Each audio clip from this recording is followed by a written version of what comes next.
Hello, everybody. Hello. Hello. How's it going? Woo.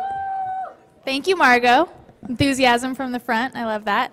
All right, so folks are still trickling in. I know that these regional conversations and being able to meet with folks in your area are so important and appreciated. So as folks trickle in, they can find seats. But to stay on schedule, we're going to go ahead and launch into the next panel. I'm really excited about this panel personally, working with our college and university campuses to highlight some of the work that alumni and students are doing post-graduation.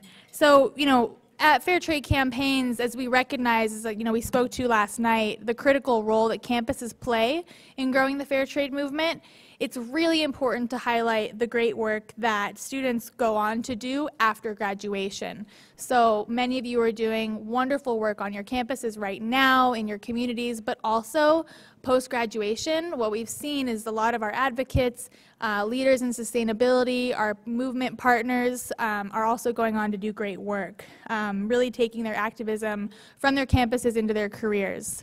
So we put a lot of work into thinking through what resources we can offer around that in the past couple years, and now we get to hear from some wonderful speakers who have actually taken their experiences as students advocating on campus into their careers and actually made it a focus of their work post campus. So in order to get us kicked off, I want to turn it over to Bria Milbery, who will moderate this panel for us. Bria, come on up.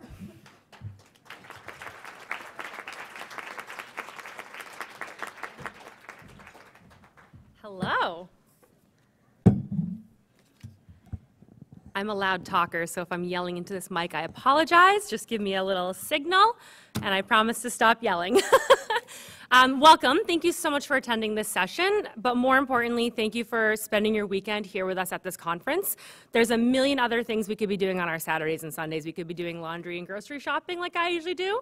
We could be at the March for Our Lives. We could be hanging out with our friends or our family, but we've chosen to be here in this room with like-minded individuals, and I think that's really important. So thank you all for being here at this very important conference today. My name is Bria Milbery. I am the Assistant Director of Programs and Initiatives in the Bentley University's Civic Engagement Service Learning and Civic Engagement Center. In my role, I have In my role, I have the unique opportunity to work with students that are organizing civic engagement and social justice events and campaigns right on our campus. Our favorite one each year is our annual Fair Trade Fair, where we bring in vendors from all across the country, really, to get our business students civically engaged and interested in fair trade. My route to activism and my journey really began as an undergrad at Bridgewater State University, where I started a club called the Social Justice League. To answer the question in all of your heads, yes, we wanted capes. No, our advisor said we could not have them. So we made our logo be a world with a little cape on it. And through our organization, we spearheaded 2 different campaigns on our campus to be sweat-free and fair trade.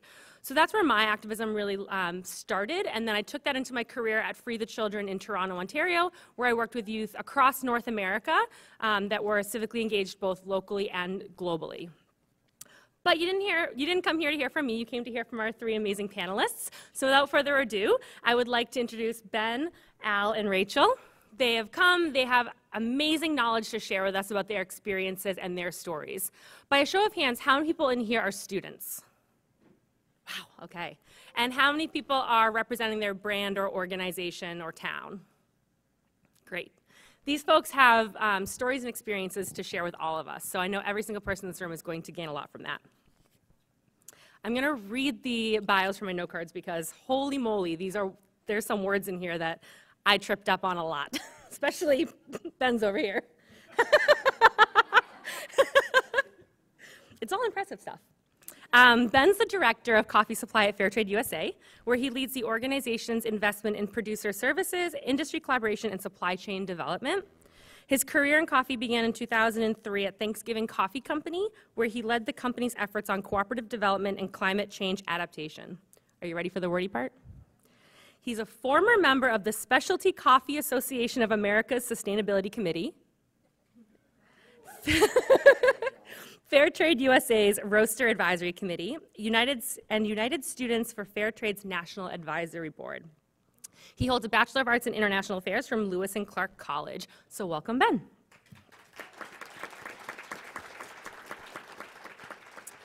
Al is the Vice President of Coffee at Colectivo Coffee Roasters in Milwaukee, and he's worked actively in fair trade during his entire 17-year career in specialty coffee.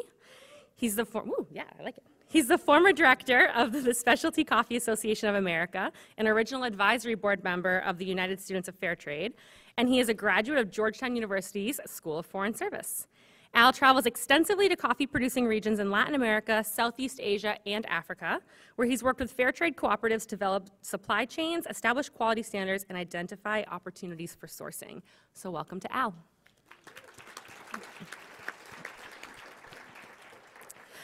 Last but certainly not least, we've got Raychel. Raychel's the Senior Research Program Coordinator at the Johns Hopkins Center for a Livable Future, where she works on research projects related to local and regional food governance, urban agriculture, institutional food procurement, and the relationship between diet and climate change. She holds a master's degree in food space and society from Cardiff University's School of Geography and Planning, and a Bachelor of Arts in Public Health and Sustainability from Johns Hopkins University. Her interests in preventive health, environmental sustainability, and community empowerment began with her discovery of the sustainable food movement, and she's taken those passions and created some really unique programs at Johns Hopkins, which I'm hoping we'll hear more about today. So with that, welcome Raychel, welcome to our entire panel, and we're very excited. So we're going to start with a few questions from me, and then after that, we're going to open it up to an audience Q&A. So I'm going to encourage you that while our panelists are sharing their experiences, think about the questions that you have and where you really want to dive deeper and what questions you'll have for them specifically. And to begin, we'll have about 2 to 3 minutes per question per panelist. And first, I'd like to start by asking, what lessons did you learn through your advocacy that has helped you in your career? Ben, do you want to start? Sure. Well, hey, everybody. Nice to be here with you all. Thanks so much for being here with us at this conference. And Bria, thanks for the intros. Lessons I learned. I keep learning the lesson I think that stands out to me most from my time as an activist on campus in the late 90s, advocating for fair trade on my campus at Lewis and Clark College. This was early on in the days of fair trade. Not many people knew about fair trade. There weren't many fair trade coffee roasters. There weren't there were no food service providers who were really proactively engaged in fair trade. It was all very new. And like a lot of you, I spent a lot of time tabling, getting signatures for petitions, talking with folks about what fair trade meant, trying to build alliances with folks working on local food or environmental issues more broadly. And I had an amazing opportunity to travel somewhere between my sophomore and junior year and spend the summer in southern Mexico in Oaxaca, and sort of talked my way into a internship with a coffee cooperative. They didn't really need me, and I think they knew that from the very beginning, but I was persistent, and I had lobbied some support from a couple of roasters and importers in Portland, and they kind of all put a good word for me and said, this guy's, he can probably help you with something if you can, he really cares about coffee. He keeps asking us all these questions about coffee. So I spent about 3 weeks living in a youth hostel in Oaxaca before I finally got the invite, but I kind of was persistent on that, and so I spent the next month out in the mountains of Oaxaca. And everything that I had been learning about fair trade, about how important this new model was, about how it was creating better opportunities for coffee farmers and creating opportunities for them to connect more directly to the market and to really learn how to navigate the world of business on their own terms was true. But what I learned also was that it was way more complicated and nuanced than I had imagined. And it was not a simple story. It was not an easy story to tell or to understand. It was, there was a lot of context, there was a lot of history, there was a lot of culture that influenced the way that fair trade manifested itself in that particular community, and it was different in the next community over, and I could only start to imagine how complicated and exciting this world was.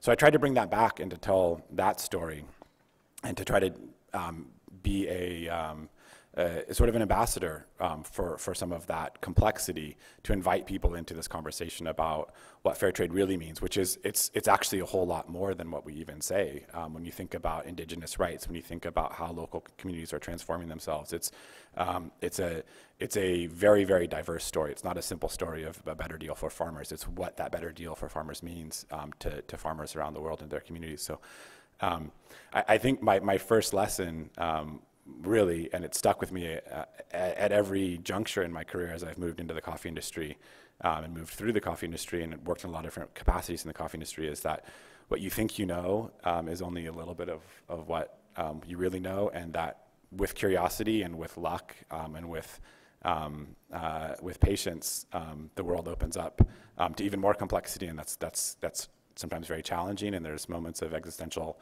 sort of angst and wonder and maybe even crisis, but also then resolution and a chance to sort of move through some of that complexity to find new ways to explore even deeper connection to this work and the power of what we do. Absolutely. Thank you, Ben. Al?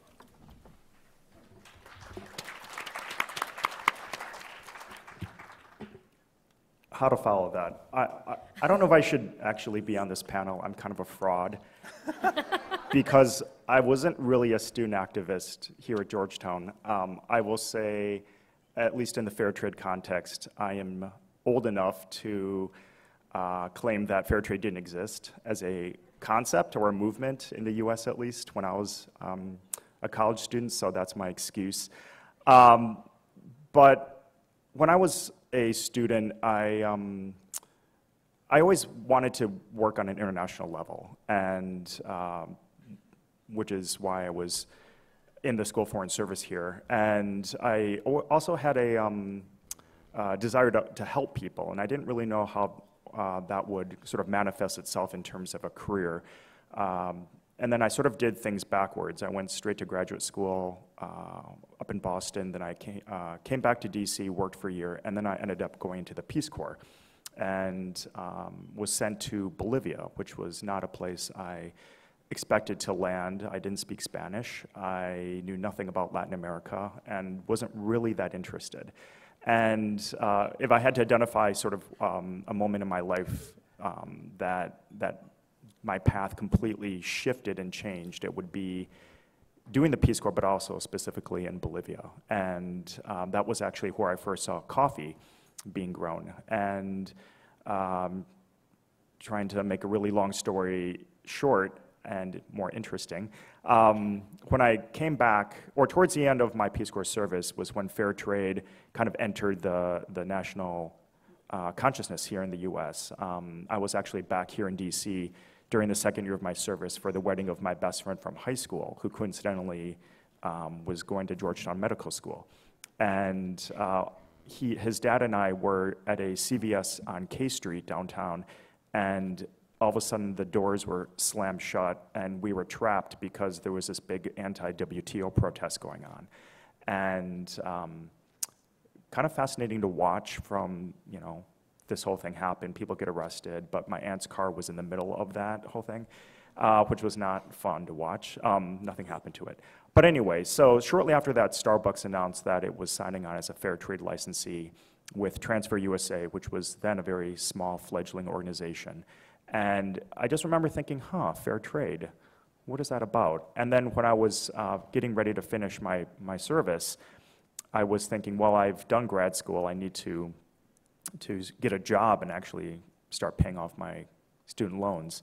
And I just was thinking, wow, it'd be really interesting to work in some capacity to help people in developing countries who produce things that are consumed in the developing world. And because I started doing some research on fair trade, it just seemed like a very natural fit and exactly the kind of thing I wanted to get into. My career in coffee was really based on that, and I always kind of made it a point to stick with that desire to work not just internationally, but to do something for a greater good, to help people. I never thought I'd work in the private sector. I was very, very suspicious of business when I was a college student, and very dismissive of it as well. But I discovered this thing called social entrepreneurship, and this idea of the private sector actually being able to effectuate change, positive change, not just for investors or shareholders or anything. I've been able to hold on to that this whole time I've worked in coffee. And so I guess that the lesson that I would identify is that I kept an open mind, and I thought that I would be doing one thing, and then things happened, and I ended up doing something completely different. And but I still was able to make it work out. And I think if I could get advice to student activists, not having been one, it would be to just, you know, hold on to your passion. Don't give up your passion. Don't even if you end up doing something that you think is soulless or, you know, is not really fulfilling your personal agenda, don't let go of what you really believe in and what you want to do. You can get involved in things on the side as a volunteer, but if you want to make it a career, there are ways. And I guess I'm an example of that. So it worked out. Thank you. Thank you.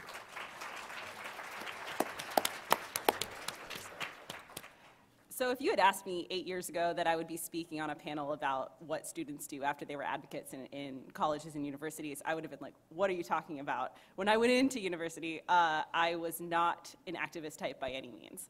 I chose Johns Hopkins because it was a good research institution. I wanted to get involved in research. I would have chosen, you know, Oberlin in my home state of Ohio if I really wanted to be super crunchy and activisty.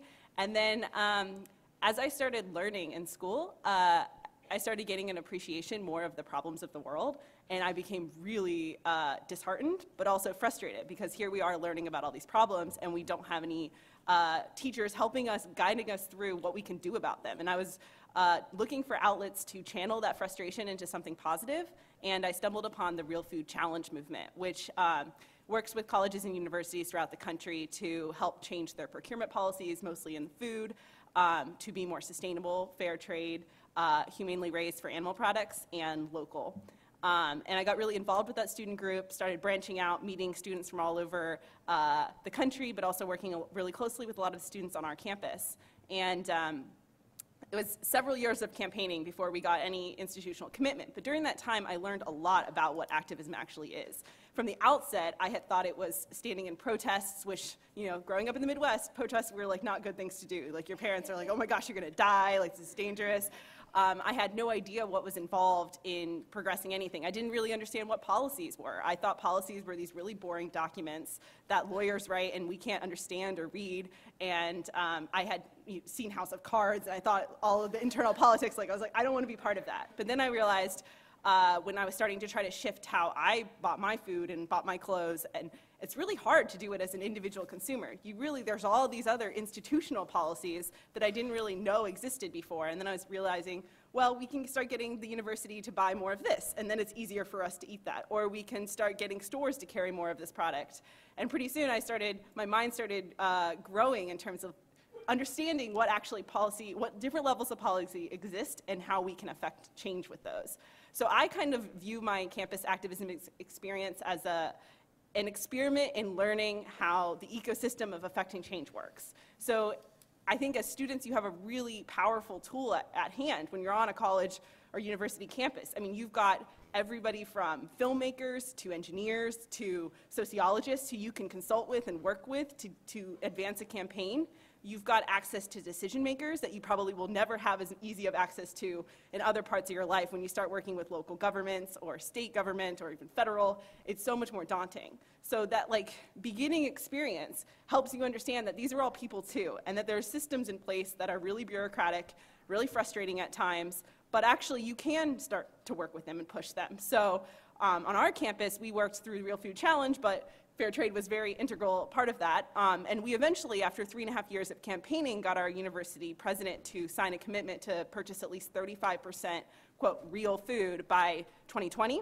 And that was a really strong commitment. It involved building a huge network of students and staff and faculty and also Baltimore community members who were supportive of this idea. It required us to, because we realized once we graduate, if there's not that committed base, that policy is meaningless, and people might forget that it even exists and not push the university to continue using it. And that's a lesson we've learned a lot. I work a lot on local and state food policy now, and it's the very same thing. If a different political party comes in, unless you have that strong base of community support, it can easily be wiped away. And so a lot of the lessons I've learned from that campus are make connections with people, use your networking resources and the grants that are available as students to be able to push the university to do things, to learn how policies and administration work, because whether you like it or not, even if you work in the private sector, you'll probably have to deal with it in some form. If you work in government or if you work in academia, there's always these bureaucratic institutions that exist. But there are ways to affect change within them, and I think campus activism is a really great tool to have that experience under your belt so that when you do get into the real world, you know what to do and you can say, yes, I've done this before. It might be a little more daunting. There's a lot more levels involved. There are a lot more people to, fancy or, be nice to. There's a lot more involved in power mapping, but all of these tools are really applicable to what you're doing in everyday real life outside of university. Absolutely. Thank you, Raychel. So Raychel, what you said really resonated with me. I often call myself an accidental activist because I didn't go to college thinking I was going to be an activist or even knowing a lot about these issues that we talk about. So I definitely resonate with that. And I know that for me, I kind of go by the be true to you. So we heard Paul this morning talking about how we all have our set of convictions and we have our morals and our beliefs and our values. And I think when I was in university, because I wasn't an activist before, I had a lot of friends and family that viewed that as a phase. And then I moved to Canada and they realized, well, maybe it's not a phase if you're going to move out of the country. So it took a little while, but through that process, it helped me to realize about being true to myself and knowing what my personal core values were, which carries into my career every single day when whether I'm switching jobs or onboarding with new team members or meeting with students, always knowing what those personal core values are. Our next question, so I know a lot of us in this room, how many of us in this room spend our evenings or weekends focused on the issues that we care about and advocacy, maybe going to events on campus? Yeah, probably a lot of us. A lot of us would probably be at different marches today if we weren't in this room. So I know that sometimes it can get challenging. It can be hard to balance your day-to-day career, especially with wanting to do your advocacy. So my question for you three is, how do you balance that? How do you balance your personal passions and advocacy outside of your job? Raychel, you want to start? Sure. Well, I wouldn't say I've mastered this yet by any means, but I think I've progressed a lot more than when I was a student. And I still admit, take advantage of being 19 to 22, whatever it is that you're in when you're in college, because you have so much more energy. I feel like once I hit 25, I was just like, wow, I'm so much more tired now. Like there's this thing called caffeine, and it's really helpful. But there were weeks that I would survive on like 5 to 6 hours of sleep every night, and now I'm just, I've accepted I can't wake up to an alarm. If I do, I'm going to be really tired throughout the day. And I think there's this fine balance of exploring what your personal capacity is, and it's going to be different for every person, but you need to understand that you can work really hard to promote your values and work on your issues, but also that you can take time to recover. And so sometimes that means you're going to spend a week working until 10 p.m. every night and then going to a conference all weekend long and have to show back up at work on Monday morning bright and early, Other times it's saying, you know what, I'm going to say no this time, but ask, when can I help next time? And then I'm going to go sit at home and do a puzzle and just relax. And that's okay. And when I was in college, I don't think I fully understood that or appreciated it because everything was just fast-paced and you had assignments due all the time. But I've realized once you enter the real world, you don't get breaks, and you really have to treat yourself to those along the way because these problems are always going to exist. Social and environmental justice problems have been around for hundreds of years, and we're not going to solve them overnight. So it's okay to give yourself some time to take a break and be recovered so that next time when you're going to help out, you're actually bringing the best self that you can be. Love that. Thank you. Al? It's kind of funny thinking about this question because I actually have figured out ways over the years I've been working in specialty coffee to insert my personal agenda into what I'm actually doing so that I don't have to do it outside of work. And so one of the things that I think sort of dovetails with the fair trade idea is just an appreciation of diversity and culture. And in the specialty coffee industry, there are a lot of different voices and a lot of different perspectives and sort of camps. And one of the things that I sort of noticed, and this was just my own, looking through my lens, was that there seemed to be kind of a disassociation of specialty coffee from the places that it was coming from. And this was interesting because there was this huge push towards full traceability, even down to a single producer, and particularly a producer who may only have a small plot of land. But yet it just seemed to kind of be put in this sterile vacuum, the coffee that once it actually was shipped out and roasted and the way it was presented. At least this is what I was noticing. And I always just kind of thought that was strange because, as I like to say, coffee producers aren't robots. You can't program them and tell them, produce great coffee every year, beep, beep, beep, beep, and then have it spit out. And they're people. They have lives, they have identities, cultures. They live in diverse places with their own histories and languages. And so this is something that I've just sort of been carrying for a while and trying to not, let boil over because it was starting to really bother me. So when I got back to Colectivo, I worked for the company for 7 years in the 2000s and then moved out to Seattle to work for a green coffee importer, and then was doing that for 8 years, and then almost 2 years ago moved back to Milwaukee to work for Colectivo as in my current role. And because we have a very robust food program with a full operation bakery and commissary, one of the things that I suggested was that we start making foods from coffee-producing countries and specialing them at the same time we're specialing coffees from those countries. Kind of, novel, at least to me. And so people are like, oh, that's really interesting. And so we started doing this about a year and a half ago, and it's a work in progress. There are a lot of moving parts, but what we really want to show our employees, because we have over 600 of them, and also our customers, is that coffees are not these, isolated products. They are connected to people and places and things. And so showing that connection through food is something that is really important to me. I like to eat even more than I like to drink coffee. And, but also just, kind of also connects me to things that I had done in the past and studied even all the way back to college.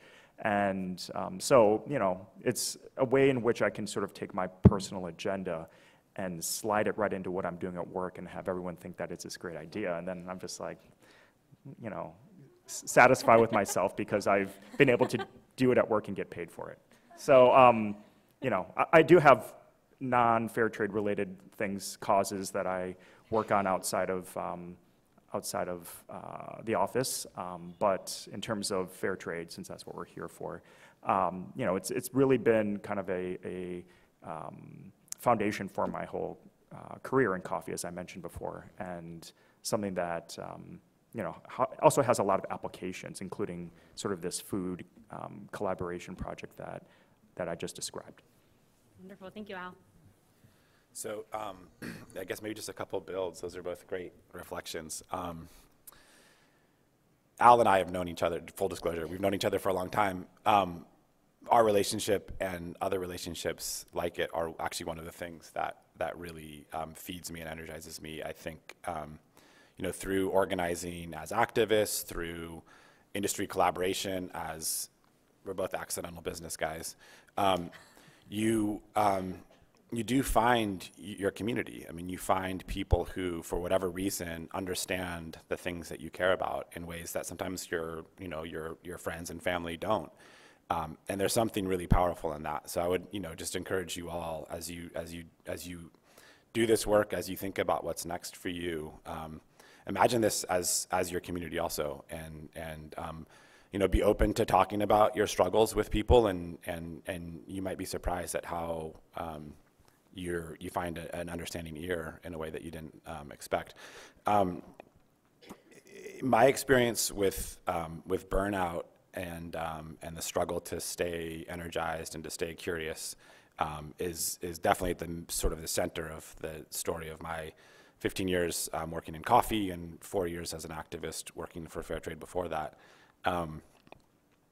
It's real, and as you know, as Raychel said, it's like it gets harder as you get older. You know, sort of footnote, it was good training for me when I had a baby a year and a half ago. It was like right back into being like organizing and preparing for finals and working on this dissertation and all this stuff. And I was like, how does this all happen? And I'm sleep deprived. I was like, oh, I've done this before. Sort of. So it's good training. But I would say, you know, when you think about what the world needs, you have to balance that question with what do I need, and you need to think about that selfishly in a way. I think it's okay to be selfish to a degree, right? Think about what you need for the long term, because what the world needs is not for you to do some big splashy thing, you know, in your organizing in the next year. What the world needs is for you to figure out how to make your life about working for justice and working for sustainability. So as you're cultivating your skill as an activist, as an organizer, as a social entrepreneur, think about the skills that you're cultivating for yourself around how you take care of yourself.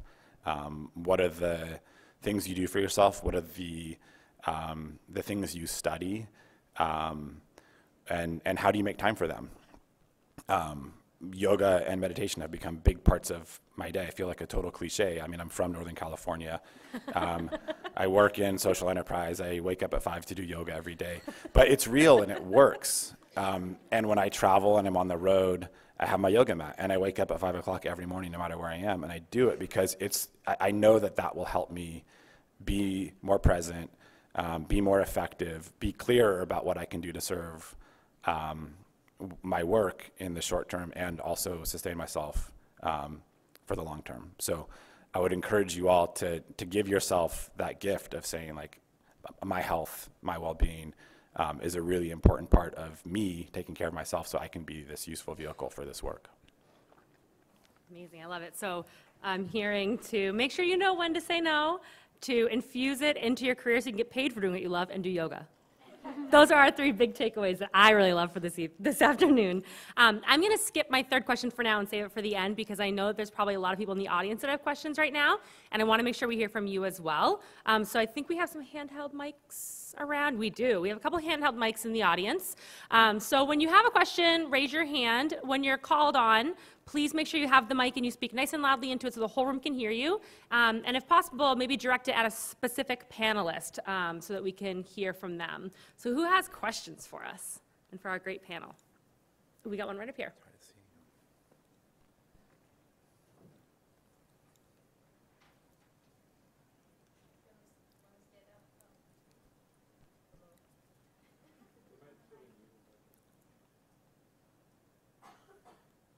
We almost got a mic.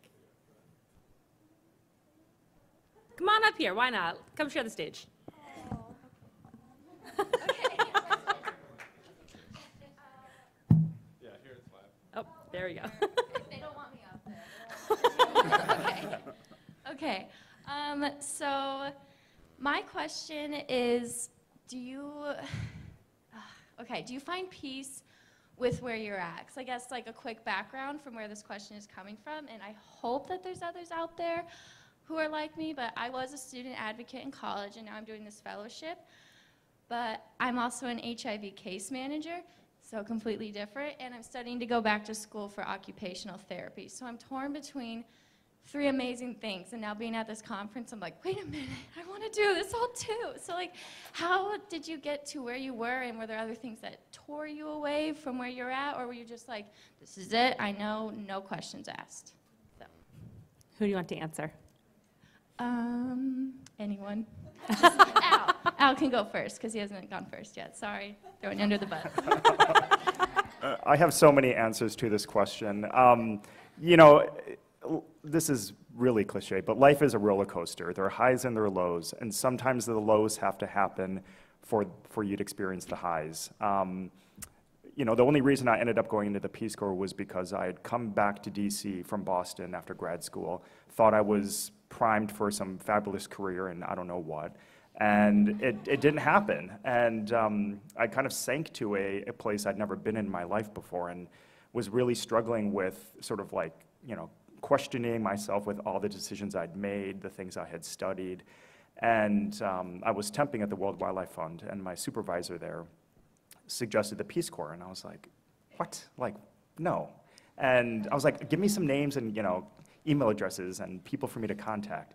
And so I actually looked into it, and I thought, okay, you know, it's either stay here in DC and, you know, go out to these happy hours where everyone's asking where you work and, you know, where you went to school and doing that whole thing that DC people do. I was one of them, or go have this amazing life adventure. And I did it, and it was, like I said before, totally life-changing. And so, but that doesn't mean that I couldn't have had an amazing adventure if I had stayed here.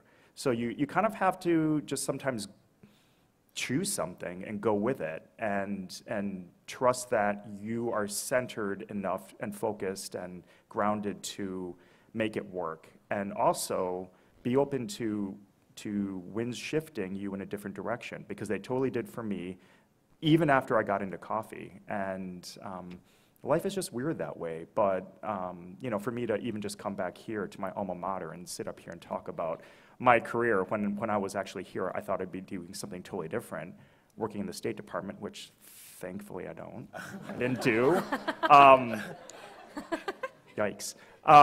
You know, it's hilarious. I laugh at myself all the time because I'm like, how did I get here? Like, what am I doing? Like, I'm a fraud. Like, I don't know anything. And then people are like, ooh, you know, you have so much experience. Really, just like, trust yourself. Trust that things will work out. And sometimes it may seem like they won't or aren't, but you know, you're here because you're passionate about a cause. So at least you have that. A lot of people aren't passionate about anything, or they don't know what they're really into. So just trust yourself. Thanks, Al. Let's grab another question. Oh, we got one in the back. We got Mike coming your way. There we go. Hi, I'm another Southwest fellow. I guess there's a lot of us asking questions here today. So as a university student, and I know that there's a lot of university students here, I wanted to talk about resumes. So if you think that you found, you know, a dream job in, you know, social impact, and you're trying to sell yourself, are you putting more, like especially for Ben and Alan, no offense, are you putting down those hard skills? Are you putting down, this is what I'm passionate for, and this is what you're not seeing in my experience, and that's what's going to make me a good fit for the organization? Or really in nonprofit and impact-driven careers, what should we be doing to make ourselves stand out to you? Well, it's a great question. So I'm self-conscious about this because I am underqualified for my job. I'm the vice president of coffee at Fairtrade USA. And I don't have an MBA. And the people who we hire, whose hiring I manage now, are all way more qualified than I am. So there's that. And you know, and those qualifications are real. I mean, that is the work that you all do in grad school. You know, special training, that stuff really matters. It's really, really helpful. I wish I had that. I learned all of that stuff on the job. So that's a particular kind of knowledge that I have, but I probably, my learning curve may have been a little bit slower because of that. But at the same time, because of my experience, I also really, really value hands-on experience and lived experience. So I would say the answer is both, but don't shy away from telling your story. Because I think resumes are a really tricky thing. You're trying to summarize yourself in a page, maybe 2 pages, but they say a page is better. And that's really tough to do, but find a way to tell the story that surrounds your credentials, because that's what will make you stand out. And that's what people are looking for, is who's this human being? What's it going to be like to work with this person? Like, how is this person going to be a part of this team? what am I going to learn from this person? So find a way to tell your story. Thank you, Ben. Yeah. If I can just add a little bit to that, one of the mistakes that I made when I was 25 and thinking I was going to make this big splash with my first real job was being too narrowly focused. I was very specific with what I wanted to do, and I had some pretty good opportunities, and I think I just destroyed all of them because I said, this is what I want to work on, and they're like, oh, great. So, even though you have a passion and have done a lot of work on your issues, your causes, I would suggest to not let them define you or not let them box you in, because you may not end up working on those exact things, but because you are passionate about something that will carry across the table when you're actually having an interview. But just keep an open mind. I think people can detect passion very easily, but when you're interviewing someone for a job, if it seems that that person is too narrowly focused or kind of rigid in a way with what he or she wants to do, then it might send the wrong message. So, and that's what I did. So speaking from my own experience, don't do that. Thank you, Al. I think we had one more hand in the back. Yeah. So my question is for university, coming from a university senior, I guess. Obviously, a lot of us are really passionate about fair trade, hence why we're spending a weekend in DC. So we are really passionate, and fair trade is a big part of our lives. And then we might go into a profession where it's not that big of a deal, in that profession. So how do you create that space where you still feel like you're doing something, but your profession may not be directly related to a social justice, where I work for the city of Costa Mesa. So I work in a government agency where it's big whoop, oh well, kind of cool, you're an activist on your campus. So how do you make that transition, and how do you create the space to still be active but live do your job? So there's been a lot of times when I've come and been like, we're not composting correctly. And so I asked our associate director, I'm like, can I do a composting workshop for all of the staff to explain the difference between compost versus recycling versus trash, and explain why that matters? Could we talk about the sourcing policies, the food that we're serving in our office, in the larger school that we work within? Could we, basically, I was just approaching them with all these questions. Can we look at our travel policies and potentially make them climate friendlier? So helping support colleagues who maybe don't want to fly everywhere because of the carbon footprint. Is there a way to do that? And you have to be really humble with your approach in this, because you're a young person who's eager and excited, but there are institutional barriers, of course. But I think they're also really open and excited to have people infused with passion coming into their role. So in city government, we work with people all the time in city government who are changing the procurement policies and having a huge impact. I mean, there's so many city agencies, parks, rec, municipal government buildings that procure food, that you could start getting them to shift towards fair trade. There's a lot of cities across the US who have actually passed administrative policies to do that. And it's not as hard as you would think. It just requires some really motivated individuals to help start pushing it forward. So I would say look for creative ways to be working on these issues. Even if you work in an agency that already does that, you could look into the clothing products of required for people to work there, or you could look at the cleaning products. I mean, you can really push the bounds if you're willing and able and flexible and willing to be patient. I love that. So I know we probably have 100 more questions in the audience to be able to get knowledge from these folks, but I have one final question. So in one sentence, what advice do you have for graduating students that are looking to move into careers possibly with social justice or advocacy work? I threw them a curveball. I didn't tell them it would be one sentence. You go first. Ben just got voluntold. I'm notoriously bad at one sentence. I'd say follow your heart. That was mine. You stole it.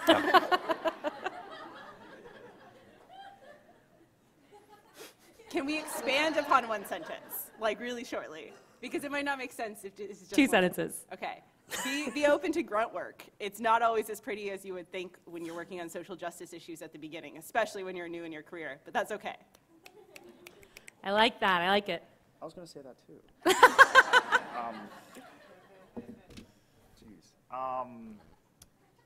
Expect the unexpected.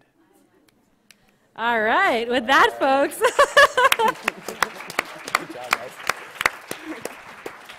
So I personally found this to be an incredibly engaging 45 minutes. A huge thank you to Raychel, Al, and Ben for all the time you put in and for sharing your knowledge and expertise with us. A thank you to all of you for being part of our audience in this panel discussion. So the purpose of this panel was to have a discussion about how to bring your advocacy into your career, but really the purpose of this is to get the conversation going. So I hope that these conversations will flow over into your other sessions, into your dinner, into the pub, wherever you choose to spend your evenings, in your hotel rooms. Keep these conversations going, and feel free to approach any of us throughout the remainder of the conference if you have any questions or you want to chat more. So another big thank you to our panel, and enjoy your next session.